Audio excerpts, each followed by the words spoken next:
आज recipe vegetables उपमा चलतु बनवा मो स्टाइल। प्रथम किसी भेजिटेबल्स अदा पियाज को ये साइज कट कर नवा, गोटे कड़े बसई से सुजी को किसी समय ड्राई रोस्ट कर नवा, किसी तेल देकी से तड़का लगे नवा, मुग डाली बुट डाली और सोरिषटा भलसे फुटी आसले से अदा पियाज को किसी समय फ्राए कर भेजिटेबल्स और भूसंग पत्र दे किसी समय फ्राए करवा। से देदेबा पानी टिके फुटी आसले से देदेबा स्वाद अनुसार लुण आ लुण को बैलेंस करने देदेबा किसी चीनी।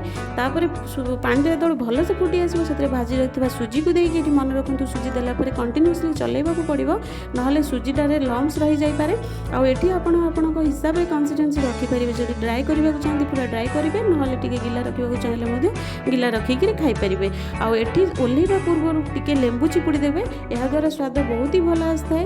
आईगला आमर भेजिटेबल्स उपमा रेडी, गरमा गरम सर्व करूँ। उपमा तो बहुत प्रकार खाई थे, थे एमती बन खातु। रही जय जगन्नाथ।